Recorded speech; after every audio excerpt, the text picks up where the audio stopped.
Vita Center, o complexo que vai inovar o ecossistema de saúde de Santa Maria e região. E Inana, Clínica de Biomedicina Estética, apresentam Bem Viver. Olá, está começando o Bem Viver e no programa de hoje nós vamos falar sobre cirurgia bariátrica. Como é feita a escolha, quem pode fazer, quando fazer e como ter mais saúde após o procedimento. Vamos mostrar também que os bebezinhos precisam se exercitar desde cedo e por isso uma academia feita para eles pode trazer muitos benefícios e muito mais saúde e estímulos. Fique com a gente, o Bem Viver está começando.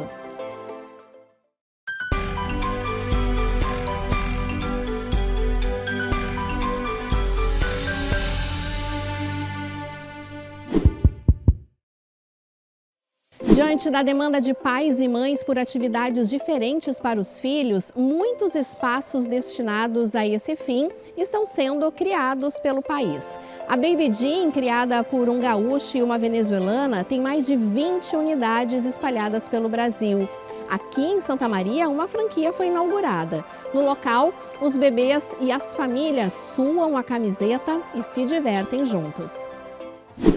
Brinquedos, sons, texturas, cores e uma dose extra de fofura. Tudo isso é possível encontrar em uma academia. Para bebês, é claro. Foi inaugurada em Santa Maria uma franquia da rede Baby Gym. Com foco no desenvolvimento integral da criança, o espaço tem uma metodologia própria que busca desenvolver o máximo potencial psicomotor, sensorial, cognitivo, emocional e social da criança. A gente começa com uma etapa motora, onde as crianças vão dar aquele boom de energia, né? Depois a gente passa para a etapa cognitiva e por último a sensorial, onde elas já vão acabar a aula mais concentradas naquilo que a gente está propondo, né? A Baby Gym já tem cerca de 40 alunos. Muitos pais têm procurado o serviço para socializar aos poucos os bebês nascidos durante o isolamento social. As atividades são para a criança e um membro da família. As aulas podem servir também como transição da casa para a rotina da escolinha. Mãe da Marina, Maria Luísa, percebe o desenvolvimento da filha já nas primeiras aulas da academia. É um divisor de águas, porque como a gente cuida da Marina, só eu e meu marido em casa, aqui ela tem contato com outras crianças, são atividades que a gente percebe que são pensadas para eles.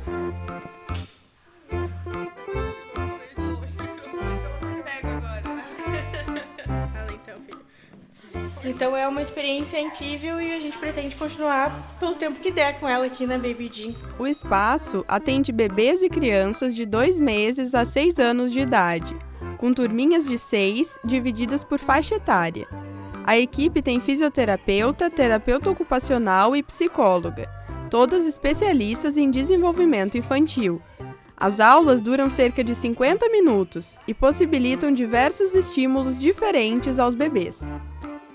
Assim como nós adultos gostamos de fazer atividades diferentes e socializar com os amigos, os bebês também. Aqui na academia eles têm um espaço para conhecer novas pessoas e criar um vínculo mais forte com os seus pais e outros familiares. Pode falar como é que é esse momento?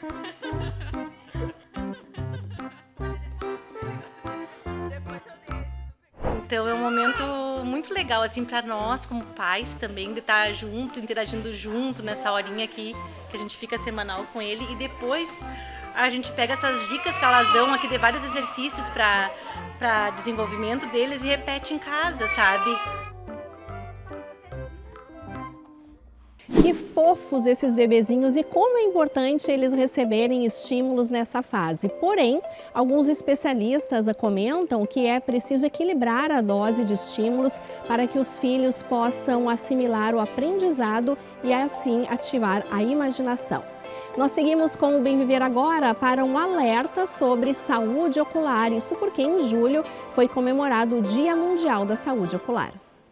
Olá! Meu nome é Juliana Wagner Dada, eu sou médica oftalmologista e diretora social da Sociedade de Oftalmologia do Rio Grande do Sul. No dia 10 de julho é comemorado o Dia Mundial da Saúde Ocular e é por isso que eu vim te fazer um alerta sobre a importância dos cuidados com a saúde dos seus olhos. Ao contrário do que muitas pessoas pensam, a gente não deve procurar o oftalmologista somente quando está com dificuldade para enxergar ou para saber se está precisando ou não de óculos. É muito comum também as pessoas pensarem que a catarata é uma pelezinha que aparece por cima do olho e que o aumento da pressão ocular só é manifestado quando a gente tem dor nos olhos. A grande verdade é que muitas doenças dos olhos acabam sendo silenciosas, principalmente quando estão num quadro inicial. E isso faz com que muitas vezes os pacientes cheguem até o consultório do oftalmologista só quando já estão com doenças com quadros mais avançados. E nesses casos, o tratamento pode ser mais difícil, mais demorado e acabar gerando até sequelas visuais que poderiam ter sido evitadas com um diagnóstico e um tratamento mais precoces e feitos no período adequado. Na consulta de rotina, além de avaliar se você está enxergando bem ou não, se precisa ou não de óculos, o médico também avalia outras alterações, como a pressão dos olhos e dilata também as pupilas para fazer um exame de fundo de olho. É muito importante lembrar que o médico oftalmologista é o único profissional habilitado para fazer esses exames, então sempre se certifique de que você está consultando com um médico. Embora muita gente não saiba, é recomendado que todas as pessoas façam consulta oftalmológica uma vez por ano, desde o primeiro ano de vida. É através das consultas de rotina que o médico oftalmologista vai poder te dizer se realmente está tudo bem com a saúde dos seus olhos. Fica aí então um alerta para você cuidar sempre dos seus olhos. O Bem Viver vai para o intervalo, mas antes você confere uma dica de beleza com a Inanna. Você já pensou em longevidade saudável? Você já pensou em emagrecimento saudável? Saiba que isso é possível com a bioortomolecular. Esta terapia reequilibra quimicamente o seu organismo, reduzindo, por exemplo, o estresse oxidativo. A bioortomolecular é qualidade de vida. E além disso, ela também potencializa os resultados de tratamentos estéticos. Estamos apresentando Bem Viver.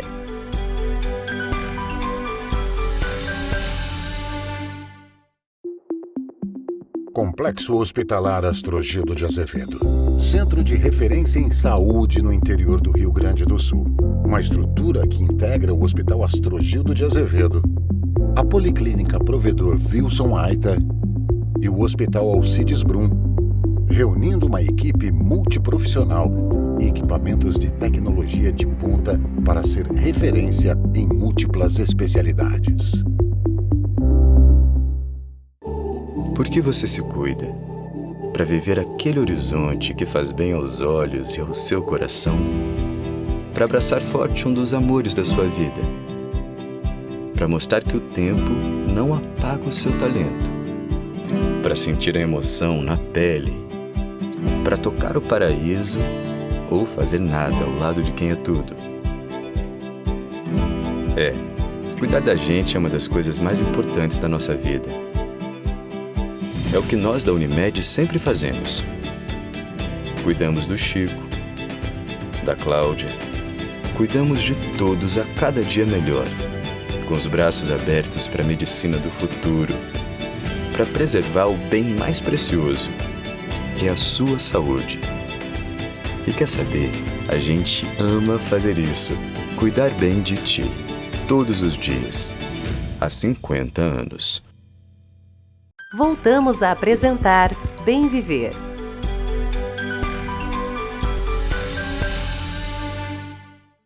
A obesidade é um dos maiores problemas de saúde pública do mundo. As pessoas com excesso de peso podem desenvolver muitas doenças, como AVC, infarto, diabetes, entre outros problemas. A cirurgia bariátrica pode ampliar a expectativa de vida dessas pessoas com excesso de peso. E para falar mais sobre este assunto, eu recebo no Bem Viver de hoje o médico Eduardo Tausen, ele que é especialista no assunto, e a gente vai poder bater um bate-papo, né, com esse assunto que sem dúvida é muito importante. Obrigada pela sua participação.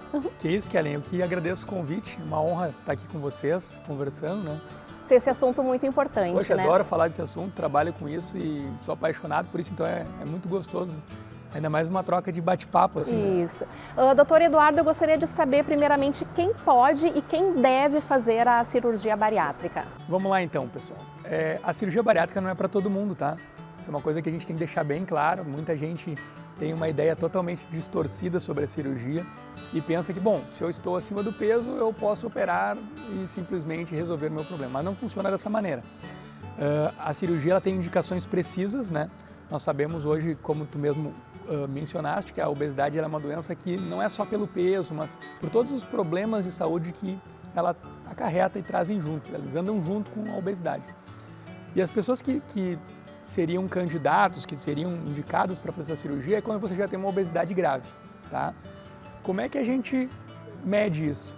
Existe uma medida para a gente indicar, para a gente estabelecer isso aí. É pelo índice de massa corporal, então não é pelo peso, tá? O pessoal de casa aí que está nos acompanhando tem que entender que não é eu tenho mais de 100 quilos, eu posso fazer, eu tenho 120 quilos, posso fazer, não. A gente vai fazer um índice que é a distribuição do peso pela altura da pessoa. O IMC, Índice de Massa Corporal. É uma fórmula que nós vamos dividir o teu peso pela altura ao quadrado. E esse índice vai nos dar se você tem uma obesidade leve, uma obesidade moderada ou uma obesidade grave. Baseada nisso, os pacientes que têm um índice acima de 35 poderiam ser candidatos. Abaixo disso, não. Então, hoje, a indicação aceita no mundo é com um IMC acima de 35, quando começam a aparecer qualquer problema de saúde associado a essa obesidade, como pressão alta, colesterol, triglicerídeo, diabetes, apneia do sono, gordura no fígado. Então, esses seriam os critérios para você indicar essa cirurgia. A cirurgia. Então, como a gente pode ver, ela não é para todo mundo. Ela é para quem realmente precisa dela. Como que é a cirurgia bariátrica? Como que ela funciona? A gente ouve muito falar a questão que o estômago é grampeado, Sim. né? De uma maneira grosseira de falar. Como que funciona a cirurgia? Bom, vamos lá. A cirurgia ela já mudou muito no decorrer dos anos, né? Os últimos 10, 15 anos teve mudanças drásticas assim na tecnologia e isso trouxe muita segurança para o procedimento. Antigamente a gente ainda via aquelas histórias, operou a cirurgia, complicou, teve um problema assim e tal. Até a questão do pós, né? Que muitas vezes não podia se alimentar mais. E hoje a gente tem um conhecimento muito grande e ao mesmo tempo, paralelo a isso, foram se desenvolvendo tecnologias de segurança. Os próprios grampos, né, que o pessoal ainda fala, a gente realmente usa grampos, vou explicar um pouquinho para você, mas são hoje tecnologias que foram desenvolvidas e que hoje trazem uma segurança assim, absurda para o procedimento. Hoje a gente compara a segurança de uma cirurgia bariátrica, digamos, os riscos dela, a uma cirurgia comum de cesariana, por exemplo. Então ela tem riscos muito baixos, né?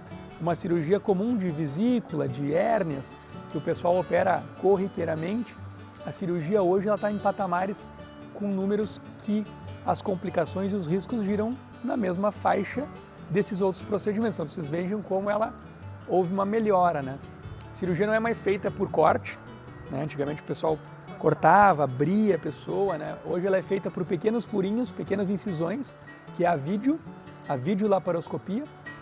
É uma tecnologia que permite ao cirurgião fazer a cirurgia com pinças que entram lá no abdômen do paciente e a gente vai acompanhando a imagem por uma televisão de vídeo com uma câmera que filma lá dentro.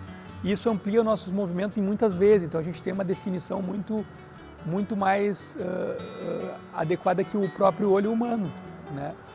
E a cirurgia realmente é feita com grampos. Nós temos os grampeadores, que são aparelhos também desenvolvidos que permitem cortar e já selar e já grampear o tecido ao mesmo tempo. Então isso te economiza muito tempo de cirurgia, você consegue fazer num movimento de poucos minutos o que antigamente se demorava meia hora, 1 hora para fazer, né? Quanto tempo dura mais ou menos uma cirurgia? Depende da dificuldade de cada paciente. Pacientes maiores, com mais peso, mais IMC, são mais difíceis, mas em média a gente consegue fazer uma cirurgia segura em 1h40 a 2 horas de procedimento, a gente conclui a cirurgia com toda a segurança. Doutor Eduardo, esse trabalho não é feito sozinho, né? Não. Toda uma equipe antes, né, da cirurgia e o pós também, né? Como que acontece se a pessoa que foi indicada para fazer a cirurgia, o antes, como que é feito o procedimento? Vamos lá. Então a cirurgia bariátrica não é uma mágica, não é um bicho de 7 cabeças também. uma das coisas que a gente tem que desmistificar, e o pessoal que está nos escutando tem que entender isso, que a cirurgia não é a nossa inimiga. A nossa inimiga é a obesidade. A cirurgia é um tipo de tratamento que permite ao paciente que precisa tratar a sua obesidade que antes não estava conseguindo. E as doenças vão tomando conta da vida dele e piorando muito a sua qualidade de vida. E bem como você falou, e piorando a sua expectativa de vida. Hoje a gente sabe que pacientes obesos vivem bem menos do que pacientes que não são obesos. E para a gente construir toda essa preparação para um procedimento cirúrgico, a gente precisa de uma equipe. E dentro dessa equipe, como tem lá na nossa clínica, você teve a oportunidade, a gente estava conversando de entrevistar a Lu, né, que é a nossa nutricionista, a gente tem uma equipe muito completa, onde dispomos de nutricionistas, psicólogos, psiquiatras, endocrinologistas, né, além de cardiologistas e os próprios anestesistas. Então, existe uma equipe, um bastidor muito grande que às vezes as pessoas não enxergam, mas são esses profissionais que vão ajudar nós, cirurgiões, a preparar esse paciente, tanto da saúde física quanto mental. Mental, eu acho que essa é uma questão bastante importante de falar, a questão mental. Sim. Também, porque esse paciente precisa entender que vai iniciar uma nova fase, né? É uma vida totalmente nova. E nós costumamos dizer que para você entrar nessa vida nova, você precisa estar preparado. Ninguém vai para qualquer coisa sem se preparar antes. Você não vai correr uma maratona amanhã e vou correr e pronto. Você vai se preparar, treinar, entender, né? Como tudo na vida, né? Vou precisar, vamos supor, aprender a dirigir. Você vai procurar ajuda, vão te ensinar, preparar, aula teórica. Então, tudo há uma preparação. Na cirurgia bariátrica não deixa de ser diferente, Kelly. Nós vamos ter toda uma preparação. E nesse quesito da saúde mental, eu digo que é um pilar super importante, porque a gente vai estar preparando um paciente para uma vida totalmente nova que vem depois. Mudança no seu corpo físico, mudança nos hábitos alimentares, mudança no relacionamento que ele tem com a comida, que às vezes é um relacionamento mais compulsivo ou até mais doentio. Que pode ter desencadeado também esse excesso de peso. Com certeza, né? A obesidade e as doenças da saúde mental, como depressão e ansiedade, elas andam juntas, né? Então é muito importante a gente identificar esses pacientes e a gente tratar e prepará-los, né? Então o pessoal ainda fala, mas tem que operar a cabeça, senão não adianta nada. Isso é um preconceito muito grande, porque a cirurgia ela não é feita também só para diminuir o estômago. Tá? O pessoal tem essa questão matemática, diminui o estômago, come menos e perde peso. Não, ela vai mudar, na verdade, o grande objetivo da cirurgia é mudar nossas rotas hormonais. Nós temos diversos hormônios que fazem esse controle de apetite, saciedade, queima de gordura. São hormônios que se comunicam uns com os outros e se comunicam com o nosso sistema nervoso central.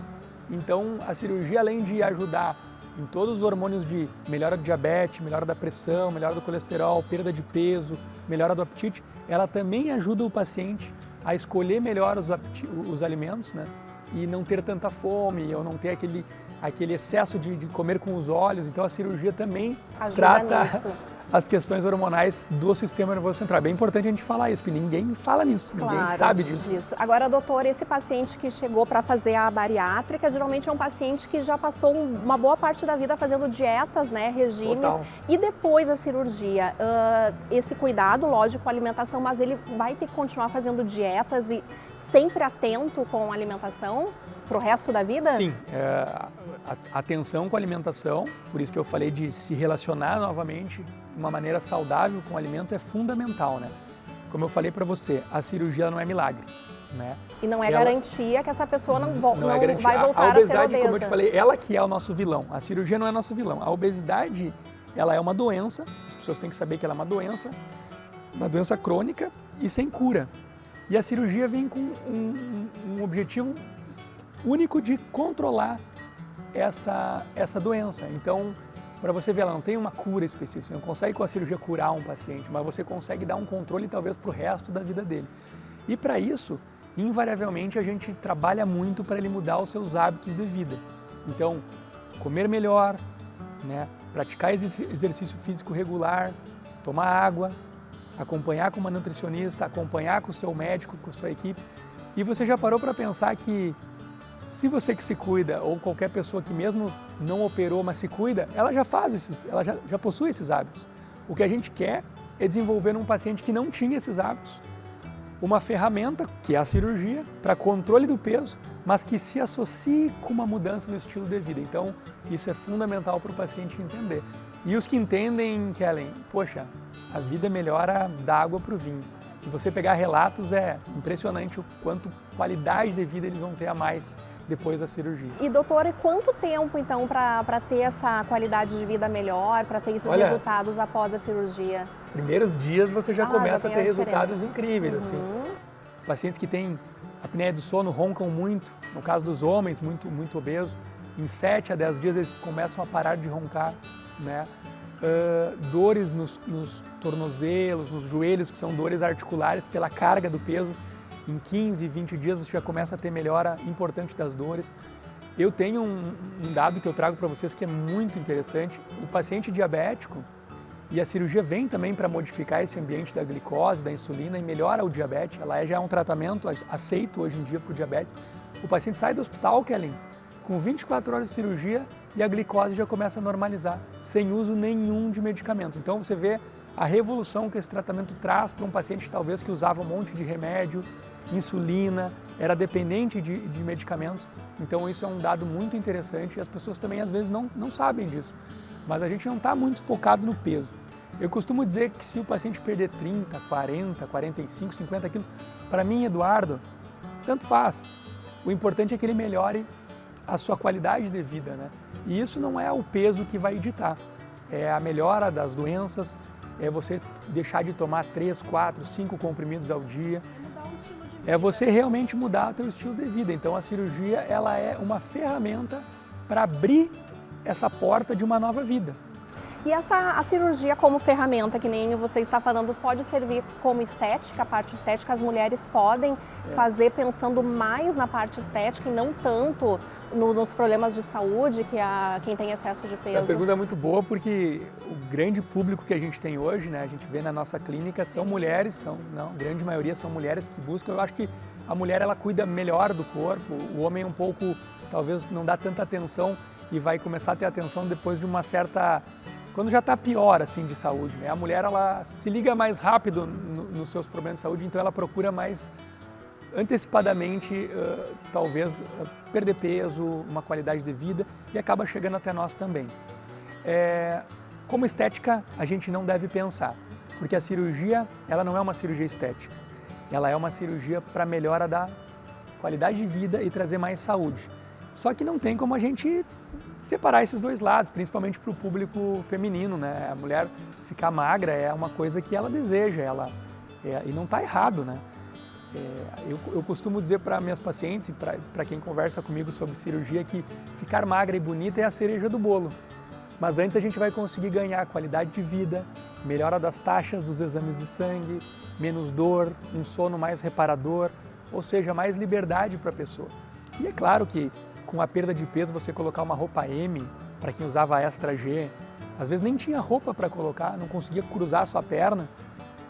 Pequenos gestos do dia a dia que as pessoas às vezes não lembram disso, mas o paciente obeso tem essa dificuldade de entrar num avião, né? De colocar uma roupa, de sentar numa poltrona com guardas, né? Eu gosto de dizer que lá na clínica, nossas próprias cadeiras, a gente tirou as guardas para receber o paciente com mais acolhimento.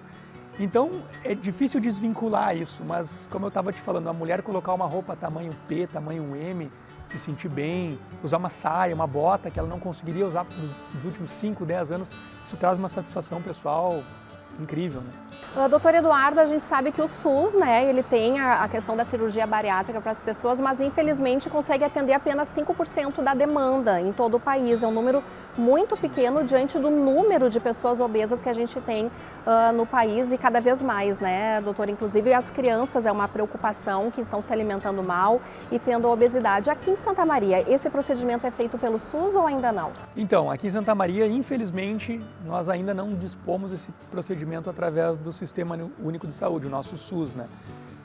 Os nossos pacientes da rede pública aqui são referenciados para Porto Alegre, geralmente, a grande maioria, e algumas outras cidades, como eu estava te falando, de Caxias do Sul, Cruz Alta, eu sei que tem um polo de SUS, mas infelizmente na rede pública a gente ainda não consegue dar acesso por um movimento, por uma cultura talvez do nosso interior do estado que ainda não entendeu talvez isso como super importante até na prevenção de outras doenças que, como a gente conversava, andam junto com a obesidade.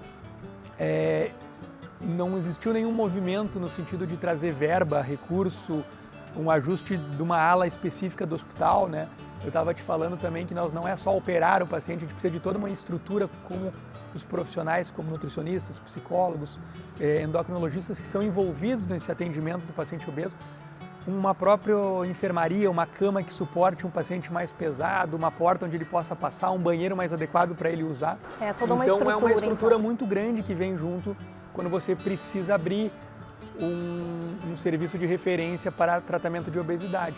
Então o hospital ele precisa se adequar para, digamos, receber a certificação para poder fazer isso. Né? Não a gente é só espera você fazer a cirurgia. que um dia aconteça, né? Eu já conversei, já tive algumas conversas iniciais com as pessoas que trabalham na parte de gestão, mas infelizmente talvez a gente sente que não é um assunto que interessa tanto, né? E eu gosto de dizer, repito e falo para todo mundo que a obesidade sempre foi, nos últimos 20, 30 anos, uma pandemia. Ela é uma pandemia, né? Só que às vezes a gente não se dá conta porque ela é uma doença silenciosa. Não é como o Covid que veio e muda nosso estilo de vida, né? A pandemia de obesidade, digamos assim, ela é uma doença que vai tomando a vida das pessoas aos poucos, né? Já viu algum velhinho de mais de 80, 90 anos obeso? Já parou para pensar nisso? Você não vê, né? Porque infelizmente eles não conseguem chegar a essa idade. A expectativa do paciente obeso beira os 50, 60 anos, isso é muito triste. Então a gente precisa cada vez mais olhar para esse público, soltar aquelas amarras do nosso preconceito de achar que as pessoas são desleixadas ou têm que como ter doença força de mesmo. vontade, porque você não pode chegar para uma pessoa que tem uma doença dessa e dizer: tenha força de vontade, cria vergonha na tua cara que aí você vai melhorar. E as pessoas fazem isso com a obesidade. E não tem como você melhorar a obesidade sem um tratamento adequado. E muitas pessoas precisam ainda da cirurgia, senão elas vão continuar suas vidas num caminho muito ruim, que é o caminho da obesidade.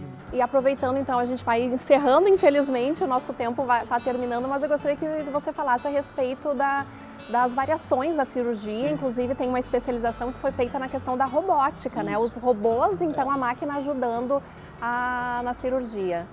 A cirurgia, como a gente estava falando, ela vem se desenvolvendo cada vez mais, é um nicho dentro da medicina.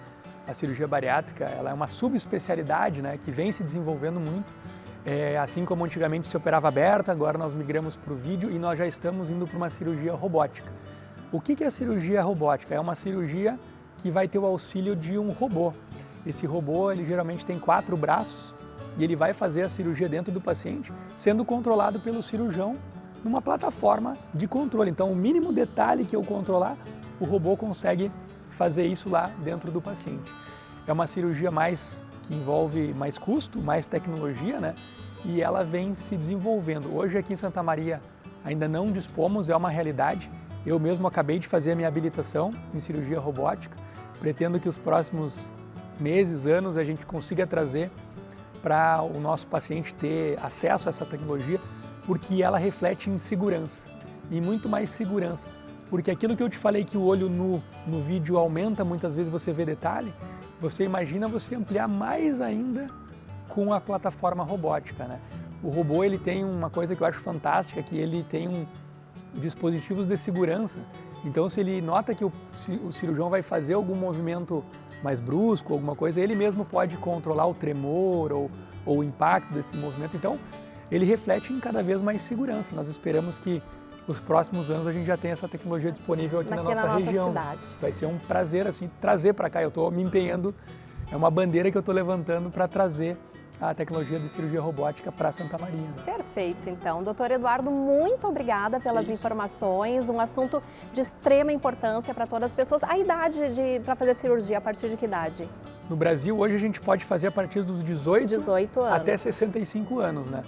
Obviamente, casos que necessitem muito, abaixo de 18 anos, sendo autorizado pela família, sendo visto também por uma equipe de pediatras, a gente poderia fazer a partir dos 16 anos. Mas, em média, a partir dos 18 anos.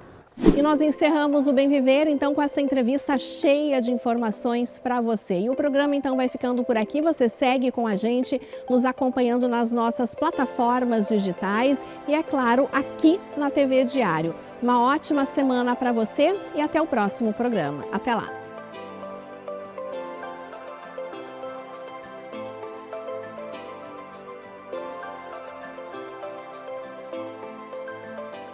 Você assistiu Bem Viver. Oferecimento Vita Center, o complexo que vai inovar o ecossistema de saúde de Santa Maria e região. E Inana, Clínica de Biomedicina Estética.